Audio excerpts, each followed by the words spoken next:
What comes to mind when you hear the words Silicon Valley? iPhones, social media, venture capitalists, and Teslas? It's this mythical place, a modern-day Florence of the digital renaissance. But how did this stretch of land south of San Francisco become the global epicenter of technology and innovation? The story is wilder than you might think, and it doesn't start with a garage and a couple of college dropouts. Believe it or not, our story begins over a century ago with radio.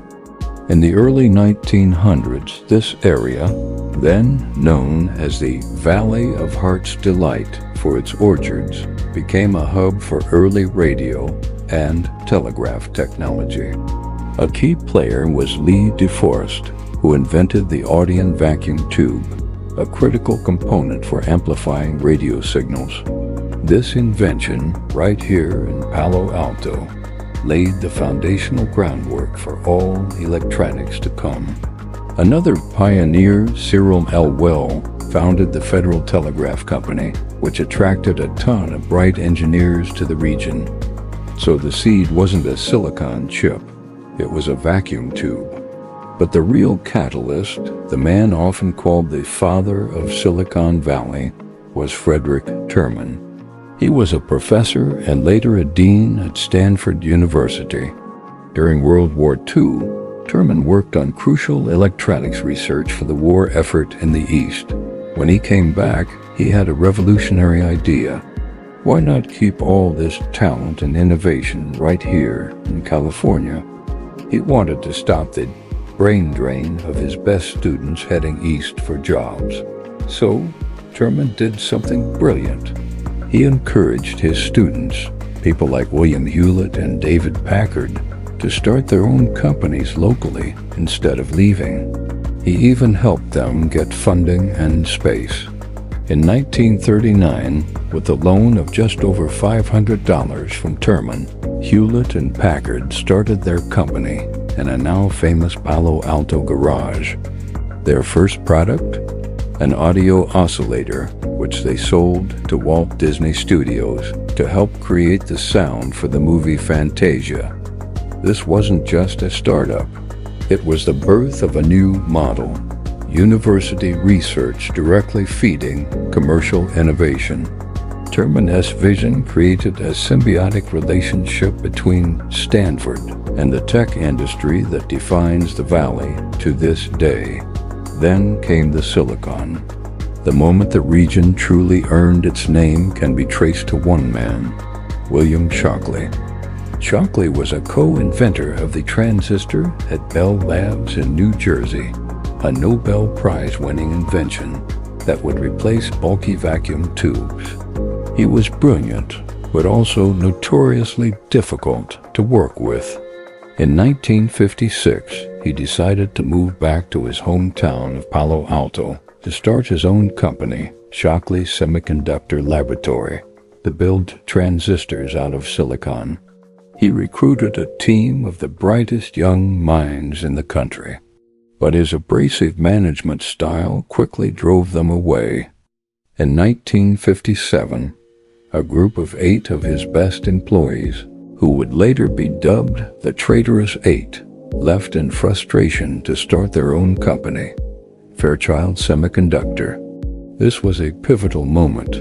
The Traitorous Eight, which included future Intel founders Robert Noyce and Gordon Moore, had just done something unheard of. They left an established company to forge their own path. This act of rebellion established a startup culture of risk-taking and employee mobility that is now legendary in Silicon Valley. Fairchild Semiconductor became the incubator for the entire industry. They pioneered a way to mass-produce silicon transistors, making them cheap and reliable. Even more importantly, Robert Noyce at Fairchild co-invented the integrated circuit, or microchip, which put all the components of an electronic circuit onto a single piece of silicon. This was the breakthrough. It was the invention that would power everything from calculators to Apollo moon missions. And the people who learned their craft at Fairchild, they went on to found dozens of other iconic companies. It was like a family tree of innovation, with Fairchild as the trunk.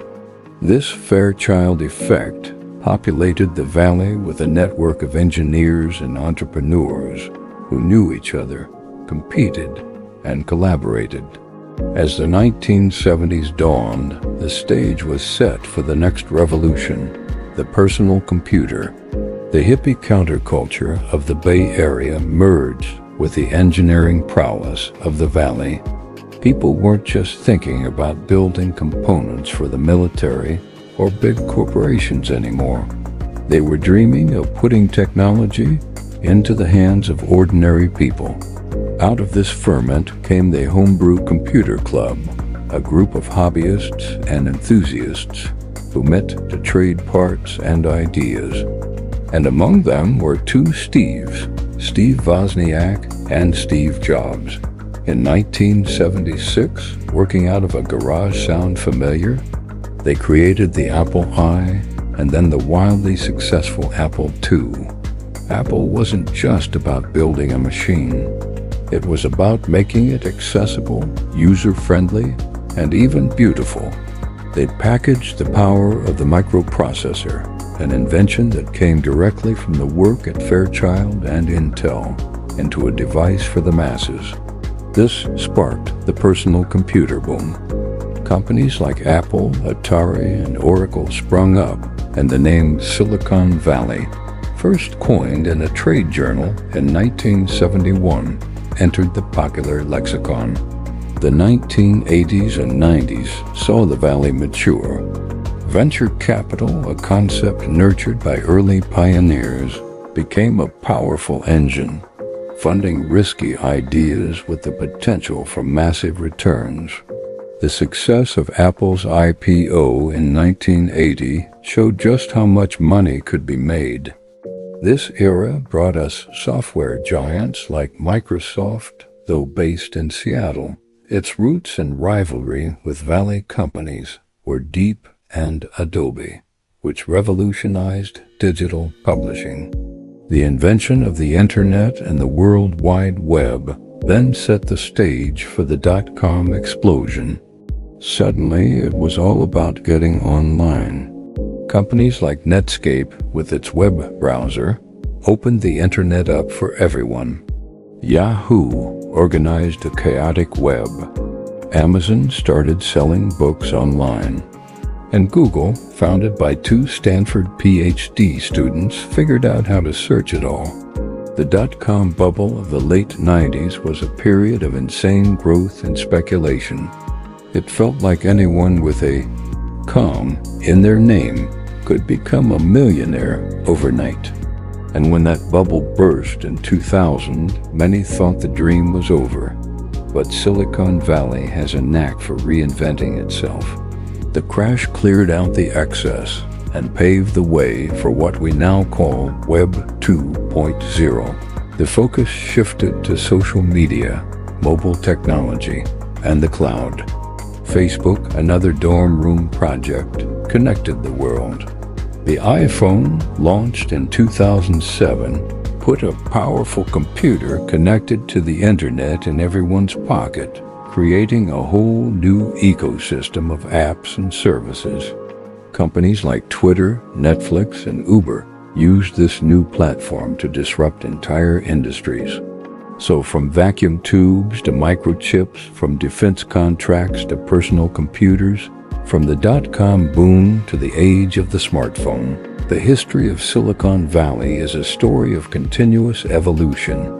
It's a story about the powerful combination of academic research, government funding, entrepreneurial spirit, and a culture that celebrates risk and reinvention.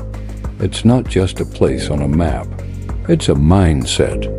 And while the technologies will keep changing, that core spirit of trying to build the future is what keeps the Valley at the heart of our digital world.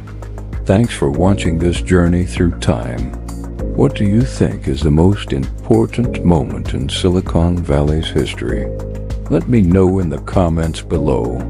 And if you enjoyed this, don't forget to like and subscribe for more deep dives into the stories that shape our world.